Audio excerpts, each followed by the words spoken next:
Hello dear students, अॼु असीं discuss कंदासीं meiotic error, non-disjunction. What is definition of non-disjunction? Failure of paired chromosome to separate, to disjoin during meiosis. हिकिड़ो meiosis जो fault आहे जंहिंमें हिकु पैटर्नल होमोलॉग ऐं ॿियो मैटरनल होमोलॉग हिक ॿिए खां सही नमूने अलॻि न थींदा आहिनि, सेपरेट न थींदा आहिनि. So that the both chromosome go to one daughter cell and none goes to other. ॿई जा ॿई क्रोमोसोम फादर जो होमोलॉग ऐं मदर जो होमोलॉग हिकु डाटर सेल में त वेंदा पर ॿिए मां उन पेयर मां कोई बि न वेंदो. कीअं? डियर स्टूडेंट्स, तव्हां हाणे हिन एनिमेशन खे ॾिसो. हाणे हीउ जेको एनिमेशन आहे तव्हांखे नॉन डिसजंक्शन जो एनिमेशन नज़र अची रहियो आहे. हाणे डियर स्टूडेंट्स, हिते नॉर्मल सेपरेशन थी रही आहे. तव्हां नोट कयो, हिकिड़ो होमोलॉग ही हिकिड़े डाटर सेल में वञी रहियो आहे ऐं हीउ जेको ॿियो होमोलॉग आहे ही ॿिए डाटर सेल में वञी रहियो आहे. One chromosome of the pair goes to each daughter cell. पर हिते आहे dear student meiotic error, nondisjunction. ही जेके ॿ क्रोमोसोम तव्हांखे नज़र था अचनि, इहे ॿई जा ॿई हिकिड़े डाटर सेल में वञी रहिया आहिनि.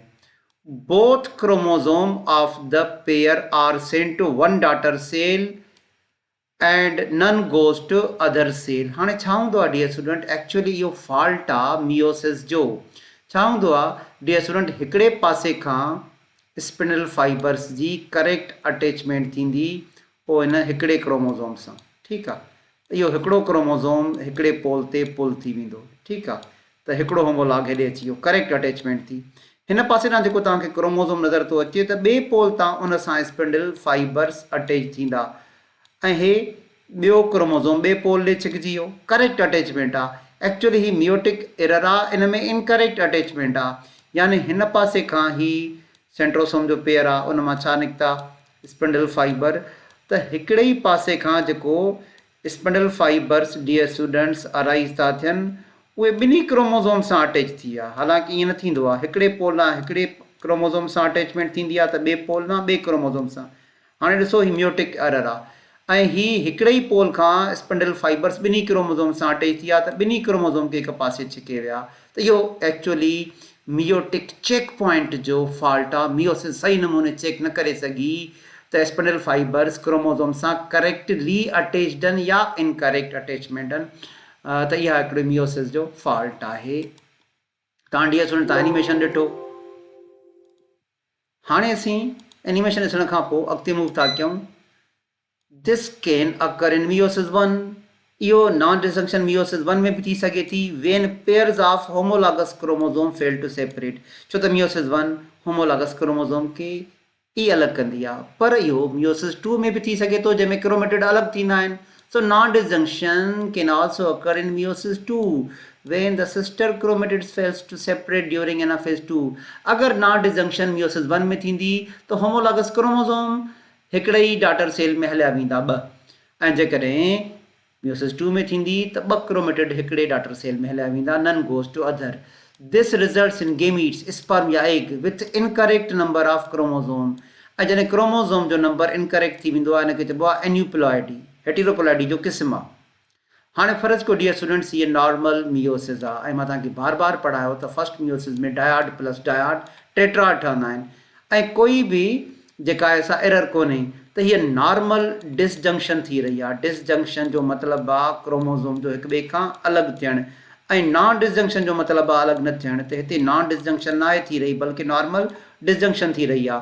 त मियोसिस 1 में छा थियो, डायड टेट्राड सेपरेट थींदा आहिनि. डायड में one dyad goes to one daughter chromosome, one daughter cell, and the other dyad goes to other daughter chromosome. त फर्स्ट मियोसिस नॉर्मल थी ऐं ॾिसो हिते बि नॉर्मल आहे, 46 मां 23 थी आहे. ऐं सेकेंड मियोसिस बि नॉर्मल थी क्रोमेटिड खे अलॻि करण लाइ. त पहिरियों गेमीट बि नॉर्मल, ॿियो बि नॉर्मल, टियों बि नॉर्मल, चौथों बि नॉर्मल. हिते पहिरें में बि 23, ॿिए में बि 23, टे में बि 23, चौथे में बि 23. त सभु नॉर्मल थिया. ठीकु आहे, पर फ़र्ज़ु कयो डियर स्टूडेंट्स, छा थी थिए नॉन डिसजंक्शन मियोसिस 1 में.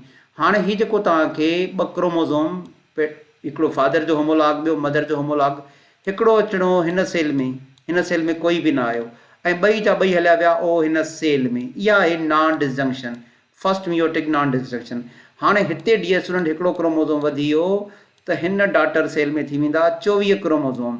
हिते एक्चुअली ये 0 न हूंदो, ख़ाली न हूंदो, इन में 22 ईंदा, यानी हिकिड़े पेयर जो हिकिड़ो पार्टनर न आयो, 22 इन में हूंदा, त ख़ाली न आहे, हे एक्चुअली 22 क्रोमोज़ोम सां भरियल आहे। पोइ सेकेंड मियोसिस थी त हिन मां 2 एबनॉर्मल गेमीट ठहिया।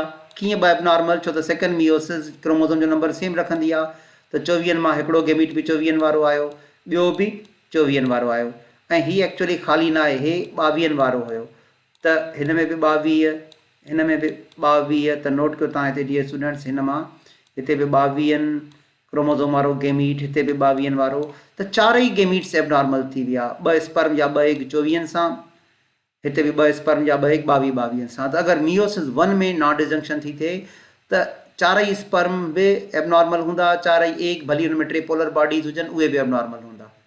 अगरि डियर स्टूडेंट मियोसिस 2 में नॉन डिजंक्शन थी थी, यानी मियोसिस 1 नॉर्मल आहे, ही डायड हेॾे आयो, ही डायड हेॾे आयो, पैटर्नल ऐं मैटरनल होमोलॉग अलॻि अलॻि थी विया, त ॾिसो मियोसिस 1 नॉर्मल आहे, हिते बि 23 अची विया, हिते बि 23 अची विया, पर फ़र्ज़ु कयो हिते ओ हिन सेल में थी विया सेकेंड मियोसिस में नॉन डिजंक्शन, क्रोमेटिड सही अलॻि न थिया, इहे ॿई हिन सेल में अची विया, त हीअ थी वियो एबनॉर्मल गेमीट, ऐं हिते हिकिड़ो पार्टनर घटि आयो, हीअ थी वियो एबनॉर्मल गेमीट। हाणे हिन एबनॉर्मल गेमीट्स खे ॾिसिजो डियर स्टूडेंट्स, हिते 23 हुया, पर हिकिड़ो क्रोमेटिड वधी वञण सां हिते हिकिड़ो क्रोमोज़ोम वधी वियो, ठीकु आहे, हे थी विया 24 ऐं हिते थी विया 22, त हे हूंदो 24 वारो, 24 क्रोमोज़ोम वारो गेमीट, हे ख़ाली न हूंदो 22 वारो, बाक़ी हिते डिसजंक्शन आहे, हिते बि डिसजंक्शन आहे, त हे नॉर्मल हूंदा 23, त डियर स्टूडेंट हे 2 गेमीट हूंदा नॉर्मल 23।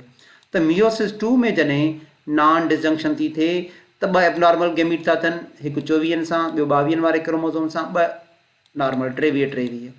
त पोइ छा थींदो, चाहे उहा नॉन डिजंक्शन मियोसिस 2 जी हुजे उते बि एबनॉर्मल गेमीट, चाहे मियोसिस 1 जी हुजे उते बि एबनॉर्मल गेमीट, जॾहिं एबनॉर्मल गेमीट मिली करे ज़ाइगोट ठाहींदा त डियर स्टूडेंट्स ज़ाइगोट में क्रोमोज़ोम जो नंबर या घटिजी वेंदो या वधी वेंदो, इन कंडीशन खे चइबो आहे हेटेरोप्लॉइडी, a condition of having different chromosome number rather than the normal number of chromosome, इन कंडीशन खे छा था चऊं, हेटेरोप्लॉइडी। फ़र्ज़ु कयो डियर स्टूडेंट्स, हाणे हीअ जेका फर्स्ट मियोसिस आहे हिन में थी वई non disjunction, abnormal gamete, abnormal gamete, ठीकु आहे डियर स्टूडेंट्स। हाणे जेके 2 एबनॉर्मल गेमीट्स ठहिया डियर स्टूडेंट, त हिन में हिकिड़ो क्रोमोज़ोम वधियल आहे, माना हे थी विया 24, हिन में हिकिड़ो क्रोमोज़ोम घटियल आहे, त हिन में थी विया 22, ठीकु आहे, ऐं हिते नॉर्मल डिसजंक्शन आहे, माना ही बि थी विया 23 नॉर्मल गेमीट, ही बि थी विया 23।